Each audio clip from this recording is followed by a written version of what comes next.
Hello दोस्तों, नमस्कार। आपके अपने यूट्यूब चैनल पर आपका स्वागत है। इस वीडियो में हम बात करेंगे हैप्पीएस्ट माइंड टेक्नोलॉजी के बारे में। इस कंपनी के क्वार्टर 4 के रिजल्ट आए हैं। रिजल्ट अभी अभी देखने को मिले हैं। तो रिजल्ट के दम पर सुबह ये कंपनी काफ़ी फोकस में रह सकती है। तो आप चाहें तो इस वीडियो को पूरा देख सकते हैं, क्योंकि कई सारी चीज़ें इसमें डिटेल में बताई गई हैं।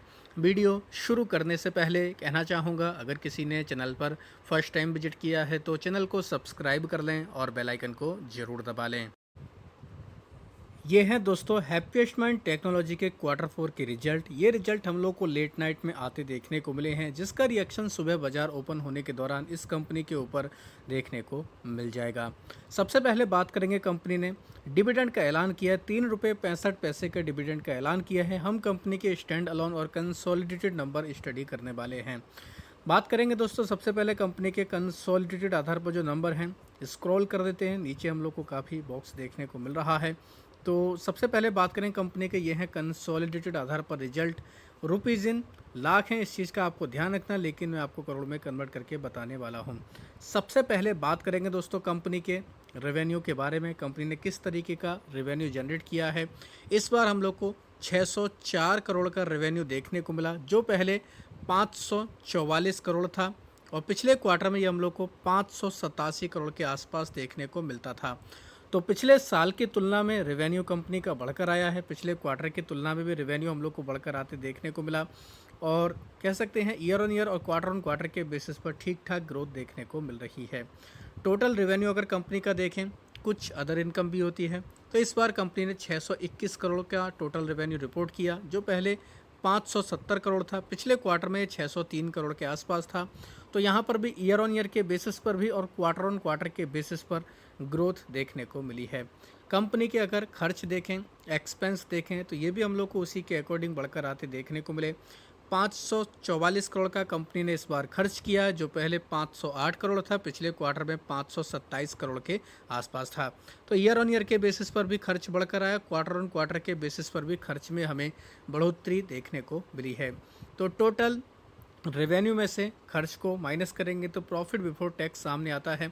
अगर प्रॉफिट बिफोर टैक्स देखें कंपनी का, इस बार इस क्वार्टर में Q4 में कंपनी ने 80 करोड़ का रिपोर्ट किया है, जो पहले 50 करोड़ था। पिछले क्वार्टर में ये 54 करोड़ के आसपास था। तो यहाँ पर भी ईयर ऑन ईयर और क्वार्टर ऑन क्वार्टर के बेसिस पर बेहतर हमें ग्रोथ देखने को मिल रही है।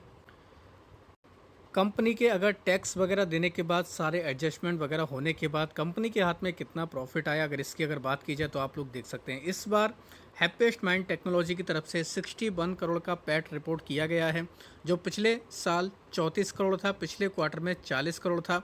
तो ईयर ऑन ईयर के बेसिस पर भी हम लोग को अच्छी ग्रोथ देखने को मिल रही है, और क्वार्टर ऑन क्वार्टर के बेसिस पर भी हम लोग को अच्छी ग्रोथ देखने को मिल रही है। कंपनी का ईपीएस भी आप लोग देख सकते हैं। इस बार ईपीएस भी बढ़कर आया, पिछले साल की तुलना में भी, पिछले क्वार्टर की तुलना में भी। अब बात करेंगे कंपनी के स्टैंड अलोन नंबर के बारे में। ये भी आप लोग देख सकते हैं। कंपनी का टोटल रेवेन्यू देखें अगर, तो 548 करोड़ का रिपोर्ट किया है हैप्पीएस्ट माइंड ने स्टैंड अलोन आधार पर, जो पिछले साल हम लोग को 450 करोड़ के आसपास था। पिछले क्वार्टर में ये 448 करोड़ के आसपास था। तो यहाँ पर भी ईयर ऑन ईयर के बेसिस पर अच्छी ग्रोथ, और पिछले क्वार्टर की तुलना में भी अच्छी ग्रोथ। सारे एडजस्टमेंट वगैरह होने के बाद कंपनी का पैट अगर देखा जाए स्टैंड अलोन आधार पर, तो अच्छा खासा रिपोर्ट किया। इस बार कंपनी ने प्रॉफिट 113 करोड़ रिपोर्ट किया है स्टैंड अलोन आधार पर, जो पिछले साल हमें मात्र 30 करोड़ का देखने को मिलता था। और पिछले क्वार्टर में ये हम लोग को केवल 14 करोड़ के आसपास देखने को मिलता था। तो पिछले साल की तुलना में काफ़ी अच्छी ग्रोथ स्टैंड अलोन आधार पर पिछले साल की तुलना में भी ओवरऑल कंपनी ने बेहतर नंबर रिपोर्ट किए हैं। इस वजह से कह सकते हैं हैप्पीएस्ट माइंड टेक, ये कंपनी हम लोगों को सुबह काफ़ी फोकस में देखने को मिल जाएगी। स्टैंड अलोन आधार पर कंपनी का अगर ईपीएस देखें, तो ये भी हम लोग को बढ़कर आते देखने को मिला है। इसके अलावा कंपनी के कुछ पैरामीटर है, उनको भी अगर देखा जाए तो रेवेन्यू अगर देखें तो 2.8% बढ़ा है, अगर देखा जाए पिछले एक क्वार्टर यानी क्वार्टर ऑन क्वार्टर के बेसिस पर। और ईयर ऑन ईयर के बेसिस पर 11% की रेवेन्यू में ग्रोथ रही है, ठीक ठाक है। यहाँ पर टोटल रेवेन्यू में कंपनी ने 3% की ग्रोथ दिखाई है क्वार्टर ऑन क्वार्टर के बेसिस पर, और पिछले साल की तुलना में 9% तक की ग्रोथ देखने को मिली। एबिटा अगर देखें, इस बार कंपनी का एबिटा 19.5% तक बढ़कर आया। हालांकि पिछले क्वार्टर में हम लोग को 20.4% तक देखने को मिला था। कह सकते हैं क्वार्टर ऑन क्वार्टर के बेसिस पे एबिटा में गिरावट हुई है 1.3% के आसपास और पिछले साल की तुलना में 10% से ज़्यादा की बढ़ोतरी एबिटा में देखने को मिली है। ऑपरेटिंग मार्जिन कंपनी की अगर देखें तो 17.5% पर हमें देखने को मिले हैं, जो पिछले क्वार्टर में 17.4% पर थे और पिछले साल हम लोग को 30.7% तक यहाँ पर हम लोग को देखने को मिले थे। यानी कि कह सकते हैं ऑपरेटिंग मार्जिन में भी हम लोग को बदलाव देखने को मिला है। क्वार्टर ऑन क्वार्टर के बेसिस पर भी अच्छा खासा बढ़कर आए हैं और पिछले साल की तुलना में भी हम लोग को अच्छी खासी यहाँ पर ग्रोथ देखने को मिली है।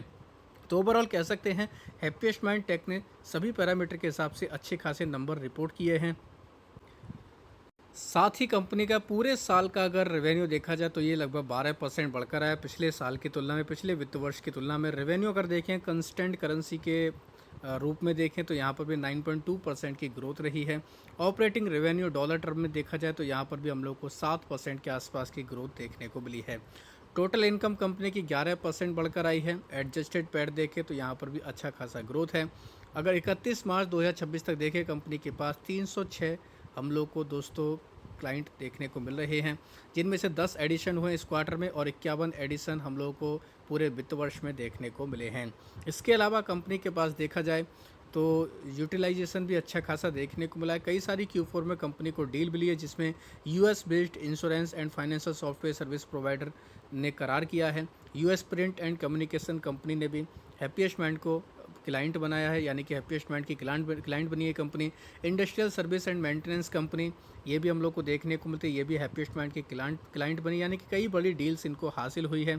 इससे पहले हम लोग को खबर देखने को मिली थी कि हैप्पीएस्ट माइंड टेक की तरफ से कहा गया था कि इनकी जो रेवेन्यू ग्रोथ है आगे चल के काफ़ी बेहतर हो सकती है और इसके बाद हम लोग को इस कंपनी में काफ़ी अच्छा मोमेंटम भी देखने को मिला था।